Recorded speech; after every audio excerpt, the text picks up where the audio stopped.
السلام عليكم ورحمة الله وبركاته. الحمد لله رب العالمين والعاقبة للمتقين والصلاة والسلام على محمد وآله وصحبه أجمعين. أما بعد، أعوذ بالله من الشيطان الرجيم. بسم الله الرحمن الرحيم. وإذا قرئ القرآن فاستمعوا له وأنصتوا لعلكم ترحمون. صدق الله العظيم. இன்று நாம் அல் குர்ஆனை செவிமடுப்பதின் ஊடாக கிடைக்கப்பெறும் பயன்களையும் அதனால் ஏற்படும் தாக்கங்களையும் பற்றி சற்று ஆராயலாம். உண்மையில் அல் குர்ஆன் என்பது அல்லாஹ்விடமிருந்து இறக்கப்பட்ட மிக பிரம்மாண்டமான முஅ்ஜிஸாவாக, அற்புதமாக, ஒரு அருளாக அல்லாஹு தஆலா எமக்கு தந்திருக்கிறான். அல் குர்ஆனை பொறுத்தவரையில் அல் குர்ஆனை ஓதுவது, அதனை விளங்குவது, அதனை கற்றுக் கொடுப்பது, அதன்பால் தமது வாழ்வை மாற்றிக்கொள்வது போன்ற அனைத்து தொடர்புகளும் வணக்கத்தோடு சம்பந்தப்படுத்தப்பட்டிருக்கிறது. எனவேதான் அல்லாஹு தஆலா எங்களுக்கு எண்ணிலடங்காத அருட்பேறுகளில் ஒன்றாக செவிப்புலனை தந்திருக்கிறான். எனவே இந்த செவிப்புலனின் ஊடாக அல்லாஹ்வின் அருளை பெறுவதற்கு ஒரு காரணமாக அந்த நிஅமத்தை நாங்கள் பயன்படுத்தி கொள்ள வேண்டும். எனவேதான் அல் குர்ஆனிலே وَإِذَا قُرِئَ الْقُرْآنُ فَاسْتَمِعُوا لَهُ وَأَنصِتُوا لَعَلَّكُمْ تُرْحَمُونَ. அல் குர்ஆன் ஓதப்பட்டால் நீங்கள் அதனை செவிமடுத்து காது தாழ்த்தி நீங்கள் கேளுங்கள். கேட்பதின் ஊடாக உங்களுக்கு அல்லாஹ் ரஹ்மத் செய்வான், அருள் புரிவான் என்ற கருத்தை அல் குர்ஆனில் மிக தெளிவாக அல்லாஹ் எங்களுக்கு விளங்கப்படுத்தியிருக்கிறான். எனவே நாங்கள் கேட்கக்கூடிய இந்த அல் குர்ஆனை வெறுமனே எங்களுடைய காதுகளினால் மாத்திரம் ஆக்கிக்கொள்ளாமல் எமது உள்ளங்களினால் அதனை செவிமடுத்து எமது உள்ளத்திற்கு குர்ஆனிய வசனங்களை கேட்பதின் ஊடாகத்தான் இந்த அல் குர்ஆன் மாற்றத்தை ஏற்படுத்தும்.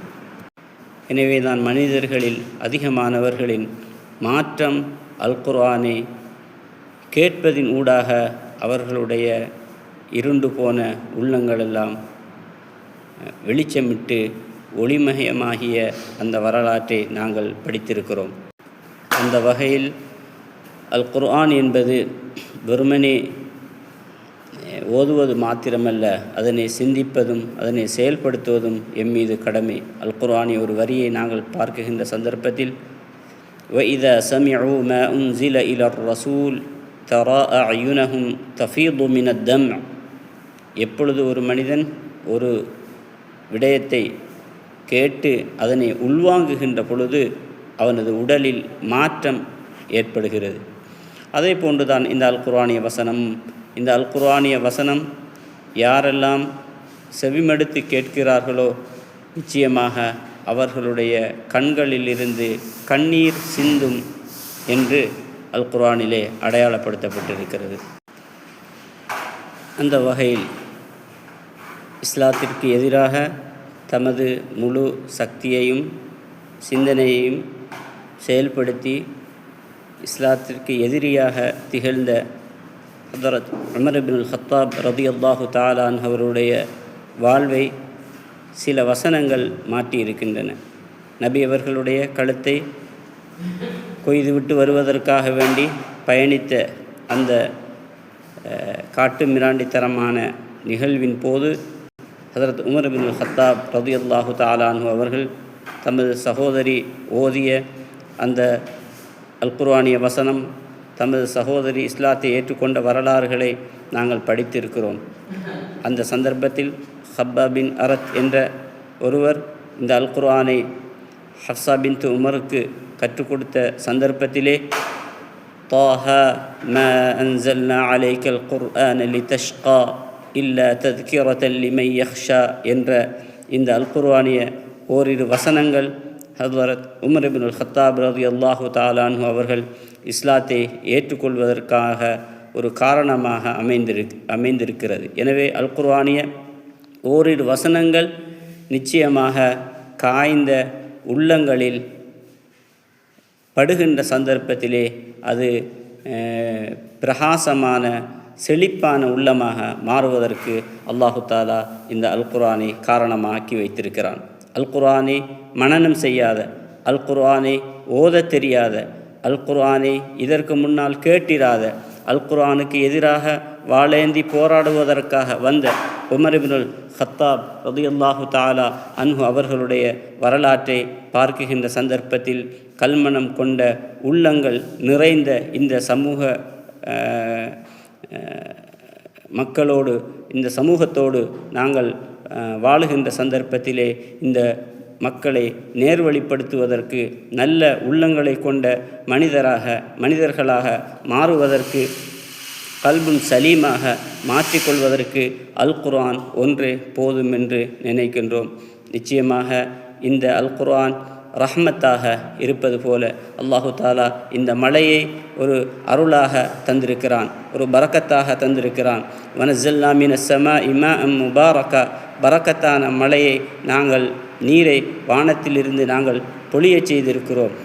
அதே போன்று அல்லாஹு தாலா வனுனஸ்ஸிலு மினல் குர்ஆனி மா ஹுவ ஷிஃபாஉன் வ ரஹ்மா, இந்த அல் குர்ஆனிலே நாங்கள் ஷிஃபாவை தந்திருக்கிறோம்.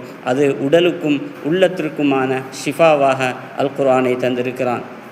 எனவே ஒரு மலை, ஒரு தனது மலை நீர் பூமி ஏற்றுக்கொள்ளுகின்ற சந்தர்ப்பத்திலே, அது அந்த பூமி, வறண்ட பூமி மழை நீரை உள்வாங்கி கொள்ளுகின்ற சந்தர்ப்பத்திலே அந்த பிரதேசம், அந்த பூமி செழிப்படைவதையும், எந்த நீரை, எந்த மண் அந்த நீரை உள்வாங்கி கொள்ளவில்லையோ அந்த பிரதேசம் வறண்ட பிரதேசமாக இருப்பது போல அல் குர்ஆனை ஏற்றுக்கொள்ளாத, அல் குர்ஆனை உள்ளத்தால் உணர்ந்து கேட்காத, வெறுமனே காதுகளுக்கு மாத்திரம் கொடுத்து எமது உள்ளங்களை உலகப் பராக்கிலே நாங்கள்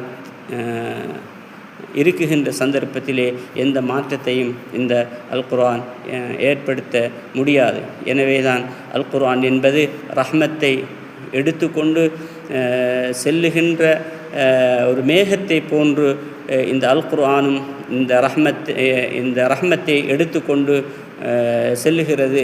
எனவே அந்த ரஹ்மத் எந்த உள்ளங்கள் திறந்த நிலைமையில் அந்த அல் குர்ஆனை செவிமடுக்குமோ, நிச்சயமாக மழை நீர், அந்த திறந்த வெட்ட வெளியிலே பெய்கின்ற மழை அந்த பிரதேசத்தை செழிப்பாக மாற்றுவது போல எமது உள்ளமும் திறந்த நிலைமையிலே நாங்கள் இந்த அல் குர்ஆனை செவிமடுப்பதின் ஊடாக நிச்சயமாக அல்லாஹ்வின் ரஹ்மத் எங்களுக்கு கிட்டும். எனவே ஓத முடியுமானவர்கள் ஓதிக்கொள்வதற்கு, அதன் மூலமாக ரஹ்மத்தை பெற்றுக்கொள்கிறோம். அதை ஓத முடியாதவர்களுக்கும் அல்லாஹ் இந்த அல் குர்ஆனின் ஊடாக ரஹ்மத்தை செவிமடுப்பதினூடாக அல்லாஹ் எங்களுக்கு தந்திருக்கிறான். எனவே செவிப்புலனை அருளாக பெற்ற நாம் இந்த அல் குர்ஆனை அதிகம் செவிமடுத்து அல்லாஹ்வின் ரஹ்மத்தை அடைந்து கொள்வதற்கு எல்லாம் வல்ல அல்லாஹ் எங்கள் அனைவருக்கும் தௌஃபீக் செய்வானாக. வ ஆகிரு தஅவானா அனில் ஹம்துலில்லாஹி ரப்பில் ஆலமீன். வஸ்ஸலாமு அலைக்கும் வரஹ்மத்துல்லாஹி வபரகாத்துஹு.